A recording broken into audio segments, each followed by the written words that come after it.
சென்னை மாநகராட்சி அலுவலகத்தில் துணை முதல்வர் உதயநிதி ஸ்டாலின் பங்கேற்று 493 புதிய திட்ட பணிகளுக்கு அடிக்கல் நாட்டி தற்போது உரையாற்றி வருகிறார். அந்த காட்சிகளை தற்போது பார்க்கலாம். நம்முடைய மாநிலத்திற்கு தமிழ்நாடு என்று பெயர் வச்சார். அவருடைய தம்பி முத்தமிழ் கலைஞர் அவர்கள் தான் நம்முடைய மாநகருக்கு சென்னைன்னு பெயர் வச்சார். சென்னையோட வளர்ச்சிக்கு அன்னைக்கும் சரி இன்னைக்கும் சரி என்னைக்கும் சரி நம்முடைய கழக அரசு ஏராளமான திட்டங்களை தொடர்ந்து செயல்படுத்திக்கிட்டு தான் இருக்கும். சென்னையில் முதல்ல மேம்பாலத்தை கட்டியது கலைஞர் ஆட்சி காலத்தில் தான்.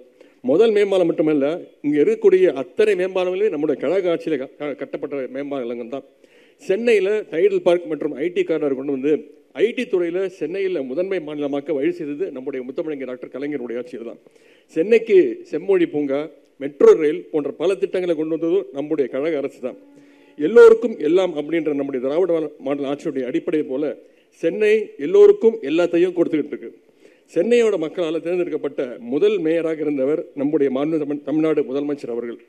சிங்கார சென்னைக்கு பிறகு மாண்புமிகு முதலமைச்சருடைய சிங்கார சென்னை 2.0 என மாபெரும் கனவு தற்போது சாத்தியப்பட்டு வருகின்றது. குறிப்பாக சென்னையுடைய சீரான வளர்ச்சியை உறுதி செய்ய வடசென்னை வளர்ச்சி திட்டத்தை நம்முடைய முதலமைச்சர் அவர்கள் ரூபாய் 6000 கோடி மதிப்பீட்டில் செயல்படுத்தி கொண்டிருக்கிறாங்க. கட்டமைப்பு வசதிகள் மேம்பாடு, பழமை வாய்ந்த கட்டிடங்கள் புனரமைப்பு, சுகாதார கட்டமைப்பு மேம்பாடு, நகரினுடைய பசுமை பரப்பு பாதுகாப்பு, நீர்நிலைகள் புனரமைப்பு, நிலத்தடி நீர் சேமிப்பு, சுற்றுலாவை மேம்படுத்த நடவடிக்கைன்னு பல விஷயங்கள் இன்னைக்கு சென்னையில் நடந்துகிட்டு இருக்கு. இன்னைக்கு ஹாப்பனிங் சிட்டி அப்படின்ற ஒரு சொல் வார்த்தை ஆங்கிலத்தில் உண்டு. அதுக்கேற்ற மாதிரி இன்னைக்கு சென்னை ஒரு ஹாப்பனிங் சிட்டியாக மாறிட்டு இருக்கு.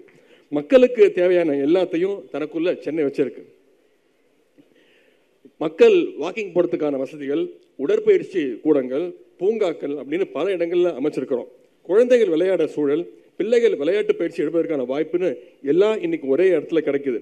சிங்கார சென்னை 2.0 திட்டத்தின் கீழே கடந்த 3 ஆண்டுகள் மட்டும் 1012 பணிகள் ரூபாய் 901 கோடி மதிப்பீட்டில் முடிக்கப்பட்டு மக்கள் பயன்பாட்டிற்கு அர்ப்பணிக்கப்பட்டிருக்கு. இந்த திட்டங்களின் தொடர்ச்சியாக தான் இன்னைக்கு வேளச்சேரி, தாம்பரம் பிரதான சாலையில் உள்ள மேம்பாலத்தின் கீழ் பகுதி மற்றும் கண்ணகி நகர் ஆகிய இடங்களில் 2 புதிய பூங்காக்கள் திறக்கப்பட்டிருக்கு. எழில் நகர், கண்ணகி நகர் மற்றும் அம்பத்தூர் உள்ளிட்ட 8 இடங்களில் புதிய விளையாட்டு திடல்கள் திறக்கப்பட்டிருக்கு. இப்படி ஒட்டுமொத்தமாக 17 பணிகள் ரூபாய் 30 கோடி மதிப்பீட்டில் முடிக்கப்பட்டு மக்கள் பயன்பாட்டிற்காக திறந்து வச்சிருக்கிறோம். அது மட்டும் இல்லாமல் இன்னைக்கு ரூபாய் 280 கோடி ரூபாய் மதிப்பீட்டில் 493 பணிகளுக்கு அடிக்கல் நாட்டப்பட்டிருக்கு. சென்னையில் 225 குளங்கள் ஏற்கனவே இருக்கிற நிலைய மேலும் புதுசாக 41 குளங்களை உருவாக்கும் பணியில் மாநகராட்சி ஈடுபட்டிருக்கு.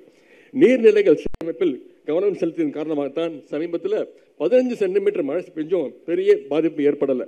மழைநீர் வடிகால்களை சீர் செஞ்சு மழைநீர் தேங்குவதை தடுப்பது ஒரு பக்கம் இருந்தாலும், மறுபக்கம் அந்த தண்ணீரை தேக்கி நிலத்தடி நீரை உயர்த்தும் அந்த கவனத்தையும் நாம் செலுத்தி கொண்டிருக்கின்றோம். இந்த மாதிரி